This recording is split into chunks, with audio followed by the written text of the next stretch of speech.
الحمدللہ رب العالمین والصلاة والسلام علی رسولہ الامین وعلی آلہ وصحبہ اجمعین ومن تبعہم بإحسان الی یوم الدین۔ محترم حضرات، اسلامی سرمایہ کاری اور اس کے اصول و ضوابط، اس موضوع پر ہماری گفتگو چل رہی ہے، اور اب ہم اس نکتے پر بات کریں گے کہ جو کمپنیاں اس میدان میں یعنی سرمایہ کاری اور تجارت کے میدان میں کام کر رہی ہیں، خاص طور پر ہندوستان اور پاکستان میں، ان کمپنیوں سے لوگوں کے دھوکہ کھانے کے اسباب کیا ہیں؟ وہ کیا اسباب ہے کہ بہت سے لوگ ان کمپنیوں کے معاملے میں دھوکے کا شکار ہو گئے؟ تو اس سلسلے میں مولانا مصلح الدین صاحب یہ سب سے پہلے اس پر روشنی ڈالیں گے۔ جزاک اللہ خیر۔ یعنی یہ بھی بہت اہم چیز ہے کہ ہم جانیں کہ کس وجہ سے لوگ اس میں دھوکے کا شکار ہو رہے ہیں، یہ کمپنیوں کی حقیقت کیا ہے اور کیوں دھوکے کا شکار ہو رہے ہیں، اس کے اسباب کیا ہے۔ تو اسباب میں سب سے بنیادی سبب یہ ہے کہ ہندوستان اور پاکستان کے ماحول میں اسلامی فائنانس یا پھر تمویل اسلامی کا جو کانسیپٹ یا تصور ہے وہ قدرے نیا ہے، ابھی بس کچھ مہینوں سے اور کچھ سالوں سے اس کی وہاں پر رواج میں آیا ہے، اور اس کی وجہ سے ہو یہ رہا ہے کہ لوگوں کو ابھی بھی اس کا تصور صاف نہیں ہے، اس میں لوگوں کو ابھی بھی یہ بات معلوم نہیں ہے کہ اس میں کون سی چیز کیا ہوتی ہے، کس سے رجوع کرنا چاہیے، کیسے رجوع کرنا چاہیے، کن باتوں کا خیال رکھنا چاہیے، اگر کوئی دعویٰ کرے تو پھر اس کے دعوے کی حقیقت کیسے جانچی جائے، کیا کوئی بھی اگر اسلامی فائنانس کے نام پر اگر صرف مسلمان آدمی کھول لے تو کیا وہ اسلامک فائنانس کا حصہ بن جائے گا؟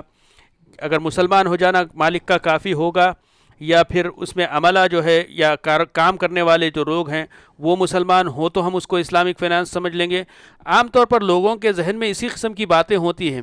جو لوگ دھوکے کا شکار ہوئے ہیں ان کے پاس یہی ہے کہ ظاہر پر جاتے ہیں، مظہر یا پھر ظاہر پر جاتے ہیں، دیکھتے ہیں کہ کوئی بظاہر کرتا پیجامہ پہنے ہوئے ہیں یا پھر بڑی داڑھی رکھے ہوئے ہیں، اس قسم کے کوئی مظاہر اگر سامنے آ جاتے ہیں، ظاہر پر نظر آ جاتے ہیں، تو سمجھتے ہیں کہ یہ حقیقت میں اسلامک فائنانس ہے۔ یہ ایک بڑا سبب بن رہا ہے، یعنی خلاصہ یہ کہ تصور چونکہ نیا ہے، لوگوں کو ابھی تصور واضح نہیں ہے۔ اس میں ایک دوسری اہم بات یہ بھی ہوتی ہے کہ لوگوں کی جو ایک ہرس کی کیفیت پیدا ہو گئی کہ صرف اور صرف اگر زیادہ سے زیادہ پروفٹ کمائیں، زیادہ سے زیادہ نفع کما لیں، یہ نہیں دیکھتے کہ عام مارکیٹ کی کیا کیفیت ہے، کیا اس جیسا کوئی اور کاروبار گرچہ کہ وہ اسلامی ہو یا نہ ہو اس میں اس قدر نفع ہو رہا ہے یا نہیں ہو رہا ہے۔ اگر ہو بھی رہا ہے، شراکت داری کے اصول پر چلتے ہوئے وہ کاروبار کام کر رہا ہے، تو کیا شراکت داری پہ کام کرنے والا مالک اپنے شرکا کو یا پھر اپنے پارٹنرز کو کیا کتنا نفع دے رہا ہے؟ کیا اس قدر نفع دے پا رہا ہے؟ اگر نہیں دے پا رہا ہے تو کیا وہ ذاتی مجبوری ہے یا پھر ذاتی لالچ ہے یا حقیقت میں کاروبار کی وہی حیثیت ہے؟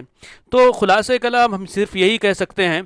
کہ ایک تو تصور نیا ہے، اور دوسرے اس میں شفافیت مکمل نہیں ہے، مکمل طور پر شفاف نہیں ہے کہ کیسے کاروبار کیا جا رہا ہے۔ یقیناً کاروبار کے راز ایک الگ چیز ہوتی ہے، اور جو لوگ اس کے تخصص یا پھر اس میدان میں اسپیشلائزیشن رکھتے ہیں، تخصص رکھتے ہیں، ان کو پتہ ہے کہ بیلنس شیٹ اگر دکھا دیں تو وہ اس میں راز نہیں ہوتے، لیکن لوگوں کو ایسے ہی بول کر دھوکہ دیا جاتا ہے کہ ہم بیلنس شیٹ آپ کو کیوں دکھائیں، اس میں ہمارے کاروباری راز ہے۔ یہ بالکل ناقابل قبول بات ہے، شرعی لحاظ سے بھی اور کاروباری لحاظ سے بھی۔ اس کے علاوہ بھی یقیناً آپ کے ذہن میں بھی کچھ باتیں ہوں گی، اس طرف بھی آپ تھوڑی سی روشنی ڈالیں اور لوگوں کو بتائیں اس کے تعلق سے بھی۔ اگر ہم لوگ اس بات پر غور کریں کہ وہ کون سے اسباب ہیں جن کی وجہ سے لوگوں نے اس طرح کی کمپنیوں سے دھوکہ کھائے ہیں، تو اس کے بہت سارے اسباب ہیں۔ مولانا نے بہت ہی جامع انداز میں ان کی طرف اشارہ کیا ہے۔ اگر اسی بات کو ہم کسی قدر وضاحت کے ساتھ کہنا چاہیں تو یہ کہہ سکتے ہیں کہ اس کے کچھ اسباب ہیں جو بہت واضح ہیں۔ ان میں سب سے پہلا سبب ہے مال کی حد سے بڑی ہوئی حرص۔ مال کی چاہت یقیناً انسان کی فطرت میں ہے۔ صحیح بخاری صحیح مسلم کی ایک حدیث ہے، رسول اللہ صلی اللہ علیہ وسلم نے فرمایا، قلب الشیخ شاب علی حب اثنتین، طول الحیات